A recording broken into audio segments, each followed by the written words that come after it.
एक छोटे से गांव में रघु नाम का एक युवक रहता था। उसके माता पिता का निधन उसके बचपन में ही हो गया था, जिससे वह बिल्कुल अकेला पड़ गया था। उसके पास ना कोई सहारा था और ना ही कोई जमीन जायदाद। वह एक छोटी सी झोपड़ी में जीवयापन करता था। गांव के मुखिया हरिवंश राय एक अत्यंत दयालु व्यक्ति थे। उन्होंने रघु की दयनीय स्थिति पर तरस खाया और उसे अपने यहाँ काम पर रख लिया। रहने के लिए उन्होंने रघु को एक अलग झोपड़ी भी दे दी। समय बीतता गया और आदित्य बड़ा हो गया था। वह आज भी मुखिया के यहाँ ही काम करता था और मुखिया को उस पर बहुत विश्वास था। एक दिन मुखिया ने रघु से कहा, रघु, अब तुम शादी क्यों नहीं कर लेते? तुम्हारी उम्र हो गई है। जब तुम्हारी पत्नी आएगी तो वह तुम्हारा आधा काम संभाल लेगी, घर संभालेगी और तुम्हारे खाने पीने का भी इंतजाम हो जाएगा। मेरी भी अब उम्र हो चली है, पता नहीं कब भगवान का बुलावा आ जाए। मैं चाहता हूं कि तुम्हारी शादी मेरे सामने हो जाए ताकि मैं तुम्हारे लिए निश्चिंत हो सकूं। अरे मुखिया जी, ऐसी बातें क्यों करते हैं? आपको मेरी उम्र भी लग जाए, आपके सिवा मेरा और कौन है यहाँ? आपने मेरे लिए बहुत कुछ किया है। बचपन से लेकर आज तक आपने ही मुझे माता पिता दोनों का प्यार दिया है। आपका ये उपकार मैं कभी नहीं चुका सकता। उपकार की बातें छोड़ो रघु, बताओ शादी करोगे? लड़की मैं ही देखूं या तुमने किसी को पसंद कर रखा है? नहीं मुखिया जी, मेरी नजर में कोई लड़की नहीं है। आपको जैसा ठीक लगे आप वही कीजिए। मुझे आप पर पूरा भरोसा है। आप मेरे लिए भगवान से कम नहीं हैं। आप जो भी निर्णय लेंगे वह उचित होगा और मेरे भले के लिए ही होगा। अब आप ही मेरे पिता समान हैं। ठीक है भाई, मेरी नजर में तुम्हारे लिए एक बहुत अच्छी लड़की है। और हाँ, तुम शादी के खर्चे की चिंता बिल्कुल मत करना, वह जिम्मेदारी मेरी हुई। आखिर पिता का दर्जा दिया है तो मेरी बात भी माननी पड़ेगी। जी मालिक, जैसा आपको ठीक लगे। मुखिया जी का एक बेटा भी था, आदित्य, जो यह सारी बातें सुन रहा था। वह गुस्से से अपने पिताजी के पास जाकर बोला, पिताजी, ये आप क्या कह रहे हैं? आपको क्या जरूरत है रघु की शादी का खर्च उठाने की? ये मत भूलिए कि वह हमारा नौकर है। नौकर से इतना लगाव ठीक नहीं है, ऐसे तो वह सिर पर चढ़ जाएगा। आज आप उसकी शादी के लिए पैसा देंगे तो उसे आदत लग जाएगी। बचपन से आज तक वह हमारे ही पैसों पर पलता आया है और अब आप उसकी शादी भी करवा रहे हैं। क्या आपने उसका ठेका ले रखा है? जबान संभाल के बात करो आदित्य। वह मेरा नौकर नहीं, मेरे बेटे की तरह है और यह मेरी संपत्ति है। मैं जो चाहूं वह करूंगा। तुम मुझे मत सिखाओ कि मुझे क्या करना चाहिए और क्या नहीं। और यह मत भूलो कि मैं तुम्हारा बाप हूं। पिताजी, आप ठीक नहीं कर रहे हैं। मैं आपका बेटा हूं, वह फटीचर रघु नहीं। आप मेरी तुलना उसके साथ कर रहे हैं। मेरे सामने उसकी क्या औकात है? आप उसकी भोली शक्ल पर मत जाइए। सारे गरीब लोग ऐसे ही होते हैं। एक दिन आपको पता चल जाएगा कि अपना कौन है और पराया कौन। अपने और पराये की बात तो तुम करो ही मत। मुझे अच्छे से पता है कौन अपना है और कौन पराया। पहले जब मैं बहुत बीमार था तब कहां गया था तुम्हारा अपनापन? तब आदित्य ने मेरी कितनी सेवा की, दिन रात मेरी सेवा में लगा रहा।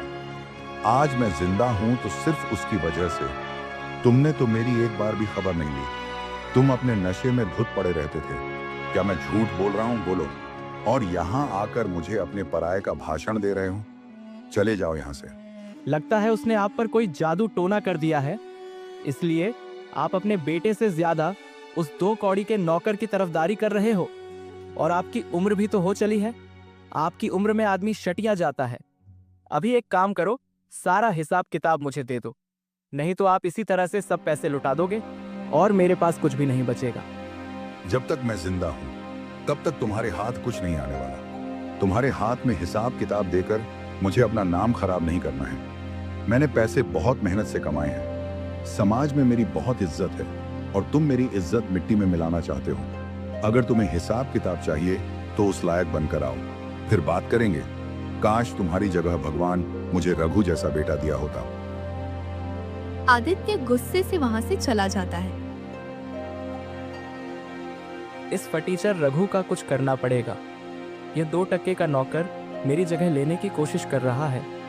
उसकी तो छोड़ो, जब अपना ही सिक्का खोटा निकले तो भला क्या करे। मेरा बाप होकर मेरी जगह उस मनहूस की तरफदारी कर रहा है। यह अपमान मैं कभी नहीं भूलूंगा। वक्त आने पर दोनों को सबक सिखाऊंगा। थोड़े ही समय बाद मुखिया रघु की शादी भावना से करवा देते हैं, जिससे रघु की जिंदगी और बेहतर हो जाती है। सचमुच भावना, तुम्हारे आने से मेरी जिंदगी पूरी तरह से बदल गई है। अब तक मैं अपने सारे काम खुद ही किया करता था। खाना पकाना, कपड़े धोना, अब सब तुम संभाल लेती हो। और तुम्हारे आने की वजह से मेरा अकेलापन भी दूर हो गया है। माता पिता तो बचपन में ही गुजर गए और फिर मालिक ने ही मुझे सहारा दिया। उन्होंने मेरे लिए बहुत कुछ किया है। उनका उपकार मैं कभी नहीं चुका पाऊंगा। आज तुम मुझे मिली हो तो सिर्फ उनकी वजह से। मालिक मेरे लिए किसी भगवान से कम नहीं है। यह बात तुम भी हमेशा याद रखना और मालिक के मान सम्मान में कभी कोई कमी मत रखना। जी बिल्कुल, आप बिल्कुल सही कह रहे हैं। हरिवंश चाचा दिल के बहुत अच्छे आदमी हैं। ऐसे ही कुछ दिन बीत जाते हैं। एक दिन आदित्य मुखिया हरिवंश राय से कहता है, सुनिए पिताजी, मुझे 10,000 रुपए चाहिए। तुम्हें इतने सारे पैसे किस लिए चाहिए? वह मैं आपको नहीं बता सकता, बस मुझे पैसे दे दीजिए। समझ गया। अपने नशे की लत और जुआ खेलने के लिए तुम्हें पैसे चाहिए, क्योंकि अब तक तुम यही करते आए हो। आदित्य, अभी भी वक्त है, सुधर जाओ। ये सब गंदी आदतें छोड़ दो। इसमें कुछ नहीं रखा, सिर्फ बर्बादी ही होगी। मैंने आपसे रुपए मांगे हैं, ज्ञान नहीं। मेरी जो मर्जी होगी मैं वह करूंगा। आखिर यह सब पैसे मेरे ही तो हैं। मैं ही आपकी संपत्ति का अकेला वारिस हूं। मेरा जहां मन करेगा मैं वहां खर्च करूंगा। आप अपनी सलाह अपने पास ही रखिए और मुझे बस पैसे दे दीजिए। बदतमीज, अपने पिता से कैसे बात करते हैं? तुम्हें इसकी भी तमीज नहीं रही। तुम दिन ब दिन बिगड़ते होते जा रहे हो। अगर किसी अच्छे काम के लिए मांगते तो मैं तुम्हें पैसे दे भी देता, लेकिन अब मैं फूटी कौड़ी भी नहीं दूंगा। यह धन दौलत मैंने बहुत मेहनत से कमाई है, जुए और नशे में उड़ाने के लिए नहीं। निकल जा मेरी नजरों के सामने से। तुम्हें देने के लिए मेरे पास एक पैसा भी नहीं है। वाह, मेरे लिए तुम्हारे पास पैसे नहीं हैं और उस फटीचर की शादी पर उड़ाने के लिए तुम्हारे पास बहुत पैसे हैं। ये आप बिल्कुल भी ठीक नहीं कर रहे। एक बार और सोच लीजिए, नहीं तो अच्छा नहीं होगा। बदतमीज, अपने बाप को धमकी देता है। और कौन से पैसे? तुमने आज तक कभी फूटी कौड़ी नहीं कमाई। बचपन से लेकर आज तक मैंने तुम्हें किसी बात की कोई कमी नहीं होने दी। बहुत लाड़ प्यार से तुम्हें पाला। शायद यही मेरी गलती है, जिसकी सजा आज मुझे मिल रही है। निकल जा यहां से। आदित्य गुस्से से चला जाता है।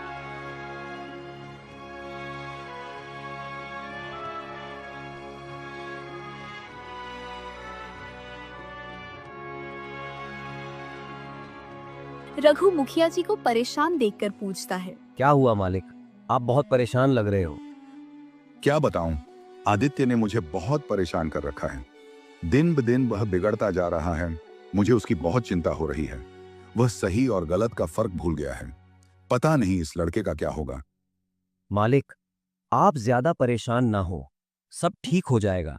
आप छोटे मालिक से प्यार से बात करके उन्हें समझा दीजिए, वह समझ जाएंगे। वह दिल के बुरे नहीं है। नहीं रघु बेटे, तुम नहीं जानते, अब बात हाथ से निकल चुकी है। वो बातों से मानने वाला नहीं है। उसके लिए मुझे कोई कठोर कदम उठाना पड़ेगा। इधर आदित्य बहुत गुस्से में होता है और सोचता है, मैं भी देखता हूं मुझे पैसे कैसे नहीं मिलते। मुझे किसी भी हालत में पैसे चाहिए। इसके लिए चाहे मुझे कुछ भी करना पड़े। यहां भी घी सीधी उंगली से नहीं निकलने वाला। मुझे उंगली टेढ़ी करनी ही पड़ेगी। अगले दिन तिजोरी में से 1,00,000 रुपए चोरी हो जाते हैं। मुखिया अपने सारे आदमियों से पूछताछ करता है, लेकिन उन पैसों का कोई पता नहीं चलता।